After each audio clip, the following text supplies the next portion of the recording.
안녕하십니까, 이먹고입니다.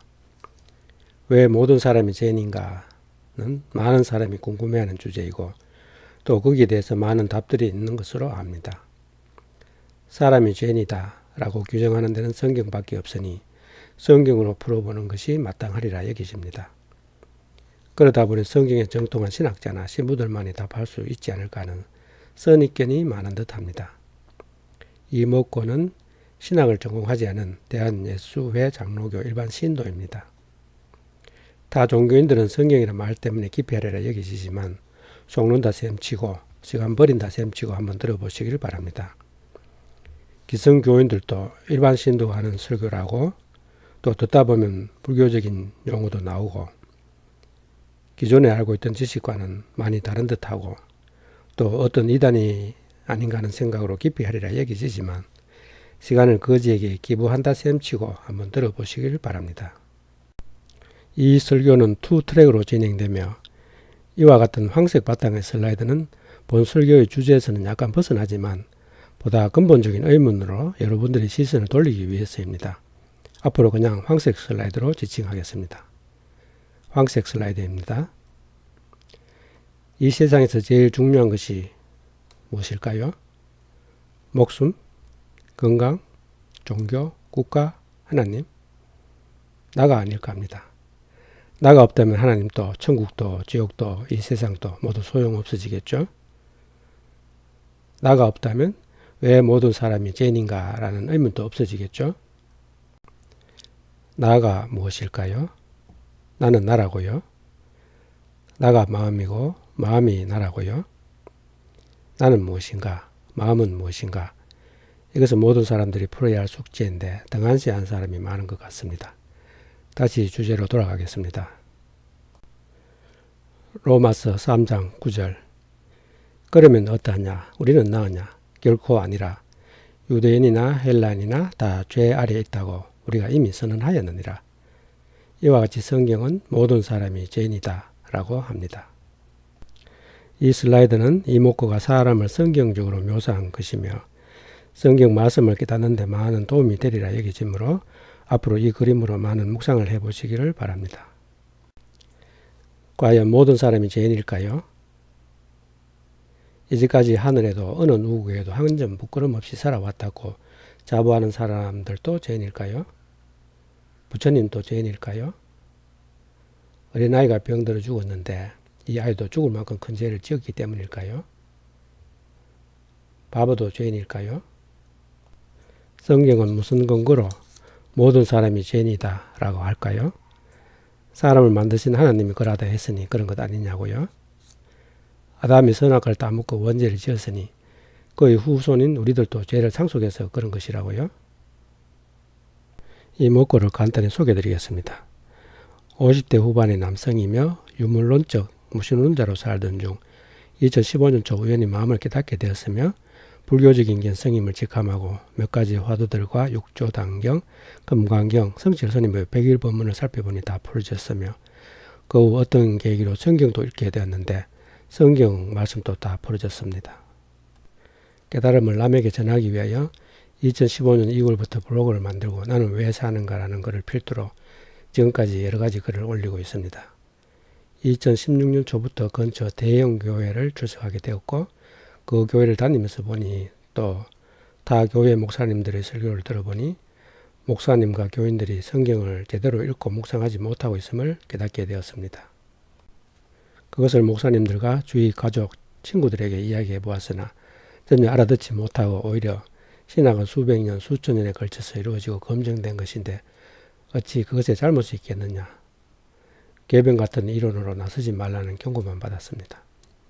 그래서 성경이 무엇인지, 성경을 제대로 읽고 묵상하는 것이 어떤 것인지에 대한 책을 출간하게 되었습니다.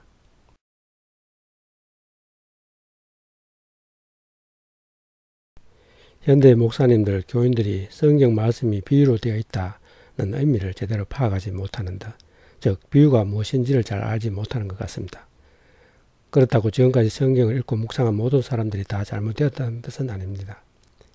그들 자신들은 성경 말씀을 읽고 묵상하여 진리를 깨달았겠지만 그 깨달은 것을 남에게 전할 수 없다는 것을 알지 못하는 듯합니다. 잠자고 있는 어떤 사람에게 어떤 지식을 전하려면 먼저 그 사람을 깨워야겠죠. 깨우지 않고 지식을 전하면 속이의 경읽기가 되겠죠. 사람도 그 사람과 속 사람으로 되어 있는데 평소에는 속 사람이 잠자고 있는 상태입니다. 이런 사실을 잘 알지 못하는 목사님들이나 교인들이 하는 성경 말씀에 대한 설교는 잠자는 사람에게 지식을 전하려 하는 것과 같습니다. 성경 비유에는 지식과 교훈뿐만 아니라 잠자는 속 사람을 깨우는 강력한 말씀도 같이 들어 있습니다. 황색 슬라이드입니다. 나는 무엇인가? 마음이 무엇인가? 별로 중요하지 않을 것 같죠? 믿기 어려우시겠지만 불경, 성경, 세상 만물도 사람으로 하여금 이것을 깨닫게 하기 위함입니다. 현재 인생이 생로병사, 희노애락의 삶이 된 것도 이것을 모르기 때문이며 왜 모든 사람이 죄인인가 라고 알고 싶어하는 것도 역시 이것을 모르기 때문입니다. 결론적으로 말씀드리자면 나와 마음은 전혀 다른 것인데 대부분의 사람들이 나와 마음을 같은 것으로 알고 있기 때문에 우리가 이런 험한 세상을 살고 있습니다. 나는 여러분들이 너무도 잘 아시는 자신이니 마음이 무엇인가를 깨달아야 하겠죠. 좀 전에 이목구 소개에서 마음을 깨달으니 불경도 성경도 술술 풀렸다고 했었죠. 제가 마음에 대해서 설명하는 이유는 마음이 무엇인가, 나는 무엇인가를 늘 염두에 두고 자신의 모든 행위도 마음이 하는 것임을 늘 염두에 두라는 뜻입니다. 다시 주제로 돌아가겠습니다. 지금부터 창세기 23장을 바탕으로 왜 모든 사람이 죄인인가에 대해서 설명하려 합니다. 하지만 이러한 해설은 성경 비유의 목적에는 부합되지 않습니다. 왜냐하면 창세기 23장의 말씀을 아무리 자세히 설명하여 왜 모든 사람이 죄인인가, 에덴 동산이 무엇인가, 선악과가 무엇인가, 언제가 무엇인가 등을 거의 완벽하게 이해시켜도 성경 말씀이 진짜로 전하고자 하는 진리는 전해지지 않으며 오히려 진리를 깨닫는 데 방해가 되기 때문입니다. 다만 어렴풋하게나마 왜 모든 사람이 죄인인가를 이해하시면 신앙생활을 하거나 성경을 읽는데 조금이라도 도움이 되지 않을까 하는 바람입니다.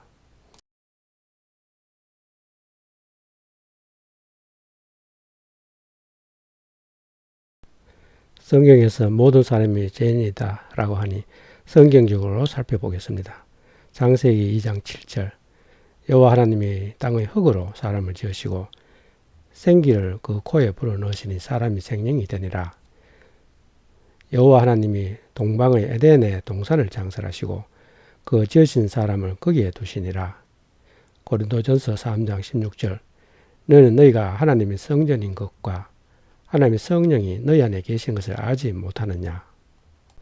위에 성경 말씀에서 유추해보면 육신을 하나님의 성전을 담는 그릇으로 보면 되겠죠. 하나님의 성전이 마음이라고 보면 즉 육신은 마음 또는 하나님의 성전을 담는 그릇이 되겠죠. 마음이 우리 속에 있는 것은 알겠는데 마음이 무엇인지는 잘 모르시죠. 성경 말씀으로 보면 사람은 육신과 영으로 되어 있는데 나라고 하는 나는 무엇일까요? 육신인가요? 영인가요? 마음일까요? 정확하게는 모르겠지만 마음에서 나온 것이 뜻하죠. 나라고 하는 나가 바로 사람의 자아입니다. 자아가 무엇인지, 자아가 어떻게 생기는가 궁금하시죠? 자아가 사람의 본성이 아니냐? 자아는 자신은 알 수 없는 깊은 무의식에서 나오는 것이 아니냐 하시겠죠? 깊은 물속에 투명한 병이 하나 있습니다. 병도 투명하고 물도 투명하니 자신을 인식하지 못하겠죠? 병의 안과 밖으로 항상 물이 흐르고 있기 때문에 세월이 지나면서 병의 안과 밖에 때가 쌓이기 시작했으며 계속 여러 가지 형태로 바뀌며 나중엔 완전히 때로 뒤덮이게 되었습니다. 만약에 병에게 기억하는 능력이 있다면 어떻게 될까요? 기억이 없다면 항상 현재의 때라는 한 가지 상태밖에 없게 되고 과거, 현재, 미래도 없고 자아도 없지만 기억이 있다면 현재의 때를 포함해서 영화 필름같이 수많은 과거의 때가 있게 되며 과거, 현재, 미래가 나타나며 자아도 나타나게 됩니다. 과거는 현재의 때에 비해서 예전에 생긴 과거의 때 때문에 생기는 것이며 미래는 병이 과거의 때를 바탕으로 상상으로 만들어낸 미래의 때 때문에 생기게 됩니다. 때가 100, 200, 300, 400, 500 같이 자랐다면 현재는 500이 되고 지나온 400, 300, 200, 100 때문에 과거를 알게 되고 또 과거를 바탕으로 연산을 하여 600, 700 같은 미래도 알게 됩니다. 그렇지만 과거든 미래든 실제로는 존재하지 않습니다. 기억이 없다면 과거도 미래도 없게 되며 500일 때는 500, 400일 때는 400, 300일 때는 300 한 가지 상태밖에 없는 죽어있는 때이지만 기억이 있다면 기억을 회상함으로써 100에서 200, 300, 400, 500 같이 마치 자라나는 살아있는 때가 됩니다. 영화 필름의 한 컷 한 컷은 죽어있는 단순한 영상에 불과하지만 영상기로 돌리면 실존하는 것 같은 영화 세상과 등장인물이 나타나며 등장인물의 관점에서 볼 땐 등장인물도 영화 세상도 실존하는 것이 됩니다. 병이 기억을 회상하면 영화 필름을 영상기로 돌리는 것과 같은 상황이 되며 때의 세상과 때라는 인물이 나타나며 이렇게 나타난 때라는 인물은 자기는 실존하는 존재로 여깁니다.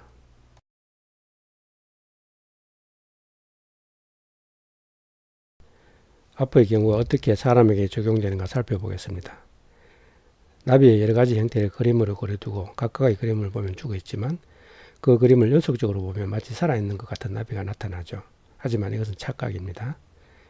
인공지능을 잘 아시죠? 인공지능은 지식을 기억장치에 저장하고 그것들을 연산함으로써 나타나는 새로운 지능으로 사람의 자아와 비슷합니다. 사람의 자아도 병의 때와 같이 영화 세상의 등장인물 같이 살아있는 것처럼 보이는 나비 같이 인공지능 같이 사람이 산 기억에서 마음의 회상작용 때문에 나타난 착각입니다. 사람의 자아가 나타나게 되는 과정을 추적해 보겠습니다.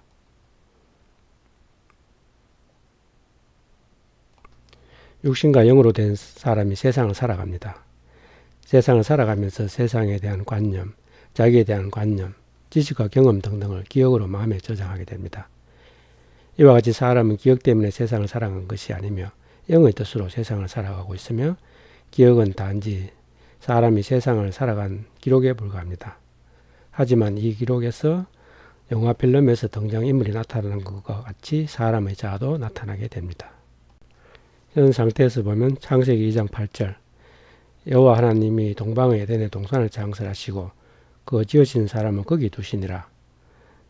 이 말씀은 에덴 동산은 사람의 육신에 담긴 마음이며 영이 에덴 동산에 있는 것이 사람이라는 뜻이 됩니다. 창세기 3장 1절의 뱀. 이 말씀은 뱀, 즉 세상의 지식과 경험이 기억으로 마음에 들어왔음을 의미합니다. 이렇게 사람이 쌓은 기억에서 마음의 회상작용으로 영화 필름을 영상기로 돌리면 나타나는 영화 세상과 등장인물같이 새로운 관념의 세상과 관념의 자기가 생기게 되며 이때 생긴 관념의 자기가 바로 사람의 자아입니다. 자아의 입장에서 볼 땐 자기는 실제하는 존재이며 세상을 자신이 가진 지식과 경험 때문에 살아온 것 같이 또 불확실한 미래의 세상을 살기 위해선 더 많은 지식과 경험이 필요할 것으로 여기게 됩니다. 이것이 세상에서 말하는 자아 성숙이며 지식의 힘이다의 정체입니다.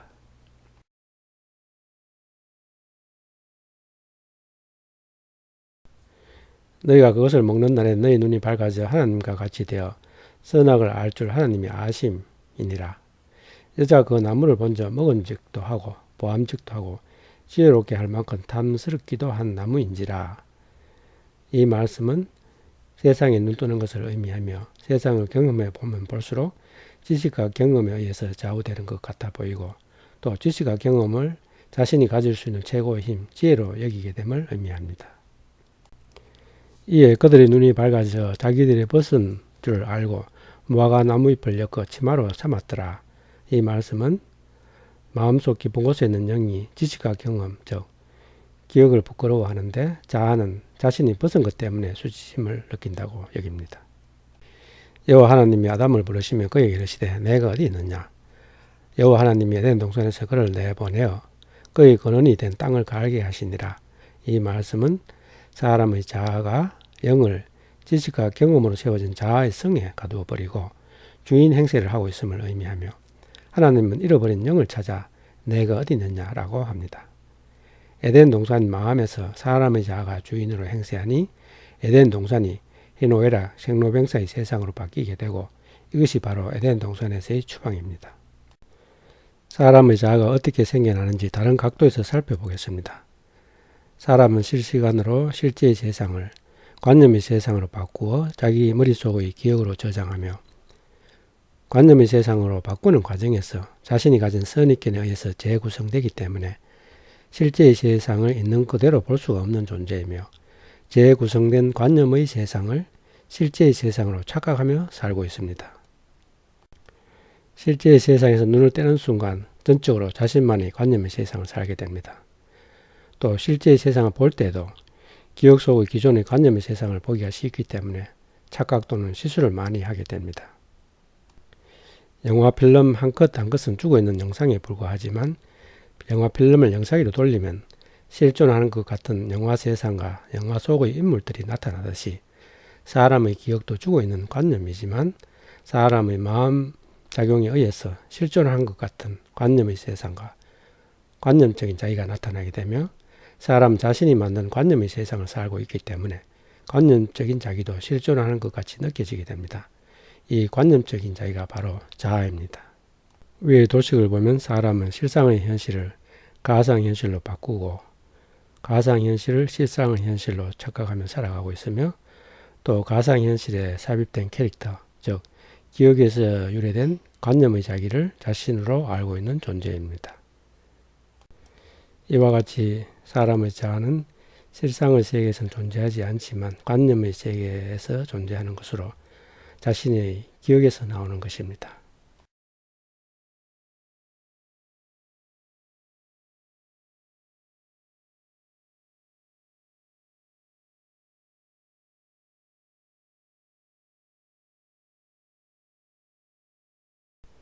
이전의 설명을 다시 한번 되새겨보면 육신과 영으로 된 사람이 세상을 살아갑니다. 세상을 살아가면서 세상에 대한 관념, 자기에 대한 관념, 지식과 경험 등등을 기억으로 마음에 저장하게 됩니다. 이와 같이 사람은 기억 때문에 세상을 살아간 것이 아니며 영의 뜻으로 세상을 살아가고 있으며 기억은 단지 사람이 세상을 살아간 기록에 불과합니다. 이런 기억에서 사람의 자아가 나오게 됩니다. 이제 이 그림이 이해가 되시나요? 앞으로 이 그림으로 많은 묵상을 해보시기 바랍니다. 지금까지의 설명을 종합해보면 사람의 자아는 육신도 아니고 영도 아니고 에덴 동산에 들어온 뱀, 즉 세상의 지식과 경험, 세상의 때가 기억으로 쌓이고 그 쌓인 기억에서 생긴 것으로 영이 한 것을 자기가 한 것으로 착각하고 영을 지식과 경험으로 된 자아의 성에 가두어 버리고 에덴 동산을 자기 마음대로 하고 있는 마귀이며 귀신이며 죄인입니다. 사람의 자아는 인공지능, 영화 세상의 등장인물과 같이 필수적인 존재가 아니라 참 사람의 삶의 흔적에서 나온 부수적인 존재입니다.